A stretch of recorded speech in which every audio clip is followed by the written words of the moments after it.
सच की ताकत अगर किसी को समझनी है, देखनी है, तो वो मार्काए हक जो हमारा फौजी ऑपरेशन था, इसमें इसके बाद और इससे पहले और इसके दौरान आपको नज़र आएगी। सच की ताकत क्या है? वो ये कि पूरी दुनिया ने एतराफ़ किया पाकिस्तान के मौक़िफ़ का, पाकिस्तान के इक़दामात का। दूसरी तरफ भारत, जिसके बारे में मैं पहले दिन से कह रहा हूँ और तमाम ही अब तो लोग ये बात कर रहे हैं कि इसका जो असर है, इसका जो इर्तियाश है, जो हमारी हिकमत अमली रही, कामयाब हिकमत अमली रही, उसने भारत के अंदर एक इर्तियाश पैदा कर दिया है।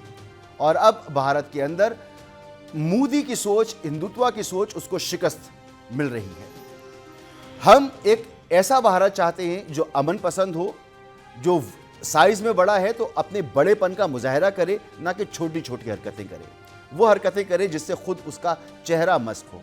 हमारा खित्ता बहुत ही डिप्राइव खित्ता है, इसको तरक्की की ज़रूरत है, इसको अमन की ज़रूरत है, दहशतगर्दी की नहीं जो भारत की तरफ से होती है। पाकिस्तान एक अमन के दाई के तौर पर उभर कर सामने आ रहा है और यही वजह है कि भारत के अंदर जो सेन वाइसेस हैं, पहले दिन जिस दिन ये सब कुछ हो रहा था उस दिन भी मैंने कहा था और आज भी कह रहा हूँ कि अब भारत मोदी का पोस्टमार्टम होगा। रवीश कुमार साहब की गुफ्तगू सुनाता हूँ जो उन्होंने की इस फॉल फ्लैग ऑपरेशन पहलगाम के बाद से, जो पूरी एक टेंशन का माहौल मोदी ने एक झूठे बयानिए पे कायम किया, उसकी कैसे धज्जियां उड़ाई जा रही। अब मोदी का पोस्टमार्टम, उसके मीडिया का पोस्टमार्टम, क्योंकि मोदी ने भारत का चेहरा तब्दील कर दिया। बदतरीन तरीके से भारत को एक सियासी डिक्टेटर ने जो नुकसान पहुंचाया है वो सदियों याद रखा जाएगा और दहाइयों इसका असर रहेगा और भारत खुद अब इसमें समझे, पाकिस्तान यकीनी तौर पर मदद करेगा एक बेहतर पाकिस्तान के लिए। इसके अलावा बड़ा उनको प्रॉब्लम रहा है पाकिस्तान के साथ और उन्होंने इस प्रॉब्लम के लिए, इस हसद में, इस जलन में जो कुछ कर लिया, उसका एक और नुकसान मोदी को ये हो रहा है कि अब कांग्रेस उभर के आ रही है।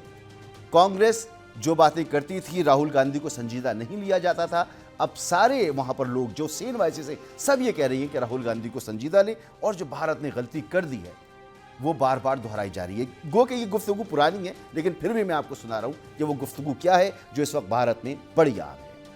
फतह वही होती है जो बयानियों को बदल दे, जो लोगों के जहनों को और दिलों को बदल दे। तो पाकिस्तान की फतह वही फतह थी, क्लासिकल जंग, क्लासिकल ऑपरेशन था जो पाकिस्तान ने किया। बहरहाल खित्ते के हालात बदल रहे हैं। जल्दी से अपने मेहमानों की तरफ आऊँगा, लेकिन उससे पहले डोनाल्ड ट्रंप साहब जो इस वक्त मशरिक़ वस्ता के दौरे पर हैं, उन्होंने जो गुफ्तगू की है वो सुन लें। इस पर भी प्रोग्राम में हम बात करेंगे और ये बहुत अहम मामला होगा जिसमें पाकिस्तान का भी बड़ा अहम किरदार होगा। और जब ट्रंप ने ट्रेड की बात की तो एक चीज़ मैं मिस कर रहा था, वो भी बताता चलूँ। और शहबाज शरीफ साहब की तो बल्ले बल्ले हो गई इस जंग में, इस ऑपरेशन में जो उनका किरदार रहा, उनकी कैबिनेट का किरदार रहा, जो एक क्लोज कोऑर्डिनेशन रही सिविल और मिलिट्री लीडरशिप की, वो कमाल रही। और अब मारूफ भारतीय जरीदा वॉल स्ट्रीट जर्नल लिख रहा है कि पाकिस्तान में जो मईशत की बेहतरी है ये एक करिश्मा है और इसमें पाकिस्तान का जो स्टॉक एक्सचेंज है वो 3 गुना हो चुका है। महंगाई तकरीबन 40% सालाना से सिफर पर आ गई है। 2031 में मैच्योर होने वाले यूरो बॉन्ड्स की कीमत डॉलर्स में 40 सेंट बढ़कर 80 सेंट हो गई है और साथ ही उभरती मंडियों के कमज़ोर कर्जे खरीदने वाली सेकंड क्लास कैपिटल मैनेजमेंट समझती है कि पाकिस्तान अब इतना ख़तरनाक नहीं रहा।